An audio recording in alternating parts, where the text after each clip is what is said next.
Hello everyone, my name is Shipra Pal and I post-graduated from Jawaharlal Nehru University in 2017. I belong to a batch of that was inducted in 2015, but I zeroed in on my semester in my first semester due to some personal reasons, जिसकी वजह से मेरा जो semester है वो शुरू हुआ 2016 से और फाइनली 2017 के एंड में और 2018 के जनवरी और फरवरी में मेरा पोस्ट ग्रेजुएशन कंप्लीट हुआ. I did my international relations from School of International Studies from JNU, which is also the most sought after course. काफ़ी applications आती हैं और काफ़ी कम लोगों का सिलेक्शन होता है. हमारे समय में और आज के समय के पैटर्न में दो बड़े बदलाव आए हैं. पहला तो ये है कि हमारे समय सब्जेक्टिव पेपर होता था, अब जो पेपर है वो MCQ पैटर्न पे होगा. और दूसरा ये है कि पहले आपको सिर्फ एक ही कोर्स ऑफ़र होता था SIS के थ्रू मास्टर्स करने के लिए, वो है MA in politics with specialization in international relations.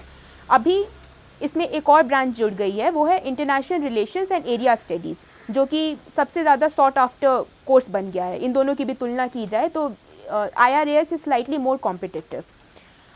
इसका कॉम्पिटिटिव होने का रीज़न सबसे मेजर ये है कि it is highly interdisciplinary subject as far as international relations is concerned. इसमें पॉलिटिक्स भी है, इसमें इकनॉमी का भी इम्पॉर्टेंट रोल है, क्योंकि एक आपको एक पेपर करना होता है प्रिंसिपल्स ऑफ इकनॉमिक ऑर्गेनाइजेशन. तो जो आपके ऑप्शंस होते हैं इंटरनेशनल रिलेशन के कोर्स में वो ज़्यादा वाइड स्प्रेड हो जाते हैं. It's not just about foreign policy. Foreign policy सिर्फ एक डायमेंशन है, उसमें आपको कंपैरेटिव पॉलिटिक्स भी है, उसमें इकनॉमिक्स के इंटरनेशनल इकनॉमिक ऑर्गेनाइजेशन के प्रिंसिपल्स भी हैं, उसमें इंटरनेशनल लॉ भी है. तो ये सारी चीज़ें आपको क्रिटिकल थॉट भी है, ये सारी चीज़ें आपको पढ़ाई जाएंगी. तो एक बहुत ही अच्छा एक्सपीरियंस होता है इस कोर्स को करना. हम लोग टोटल 16 सब्जेक्ट्स करने होते हैं, लेकिन ये इतना इंटरेस्टिंग कोर्स है कि लोग कई बार 20-20 सब्जेक्ट्स करते हैं just to gain more experience.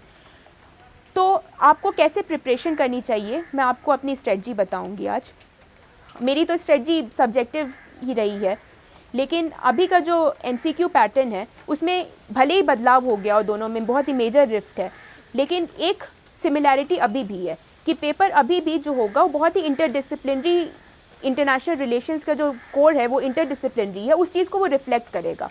तो क्वेश्चंस आपको सिर्फ, आप ये मत एक्सपेक्ट करिए कि सिर्फ पॉलिटिकल साइंस से ही क्वेश्चंस रहेंगे, एरिस्टोटल और प्लेटो के सिद्धांत ही नहीं रहेंगे, उसमें इकोनॉमिक्स से भी क्वेश्चन हो सकता है, उसमें करंट अफेयर्स से भी क्वेश्चंस रहेंगे. तो आपकी जो प्रिपरेशन है वो थोड़ी वाइड स्प्रेड रहेगी, वो सिर्फ एक डिसिप्लिन बेस्ड नहीं रहनी चाहिए.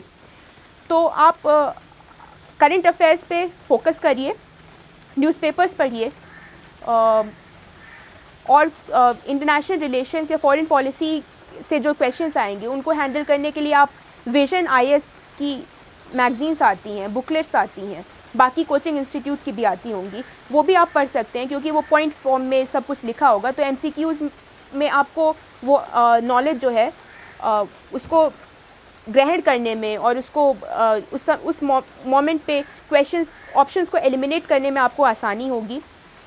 दूसरी चीज़ है कि एक आध बुक्स हैं जो आप पढ़ सकते हैं, जैसे राजीव सीकरी की बुक है चैलेंजेस एंड स्ट्रेटजीज़, उसको आप ले सकते हैं. आप फॉरेन पॉलिसी पे कोई और मैगज़ीन भी पढ़ सकते हैं, नो डाउट अबाउट इट. क्योंकि मेरा जो कोर्स था उसमें मुझे याद है कि students used to be from diverse background. कोई मैथमेटिक्स ऑनर्स करके आ रहा है, कोई फिज़िक्स ऑनर्स करके आ रहा है, कोई इकोनॉमिक्स ऑनर्स करके आ रहा है. तो ऐसा नहीं है कि सिर्फ आप पॉलिटिकल साइंस ऑनर्स किए या पॉलिटिकल साइंस ही पढ़ें तभी आपका सिलेक्शन होगा. इनफैक्ट MCQ होने की वजह से एक ये भी एडवांटेज होगा कि जो लोग इंग्लिश बैकग्राउंड के नहीं हैं, जो लोग सिटीज़ में नहीं बिलोंग करते हैं, बहुत ही अलग डिफरेंट बैकग्राउंड से आते हैं, डाइवर्स बैकग्राउंड से आते हैं, उनको भी एक लेवलिंग फील्ड मिलेगी. तो ये आपके लिए बहुत अच्छी अपॉर्चुनिटी रहेगी और निश्चित तौर पे आपकी जो 2 साल की लाइफ रहेगी वो बहुत ही ज़्यादा एक्सपीरियंस से भरी हुई, बहुत ही विविड. हर वेडनेसडे को हमारे यहाँ पे तरह तरह के सेमिनार्स होते हैं, कॉन्फ्रेंसेस होते हैं, उसको आपको पार्टिसिपेट करने का मौका मिलेगा. आप उसको अटेंड करेंगे, आपकी नॉलेज बढ़ेगी और इसके बाद भी आप आगे जाके थिंक टैंक्स में काम कर सकते हैं, आगे जाके आप सिविल सर्विसेज में अपना करियर बना सकते हैं, आप आगे चल के यूएन में काम कर सकते हैं, इंटरनेशनल ऑर्गेनाइजेशंस में काम कर सकते हैं। मैं अपनी बात बताऊं तो सिविल सर्विसेज मेरा एक एम रहा था और यहाँ पे जब मेरा स्टे था, इससे पहले मैंने सेंट स्टीफन से पढ़ाई की, तो मैं इतना श्योर नहीं थी कि मुझे करना क्या है लाइफ में। लेकिन जेएनयू में 2 साल मैं जब रही तो मैं डिफरेंट करेंट्स थे वहाँ पे, सिर्फ एक एक्टिविज़म का ही नहीं।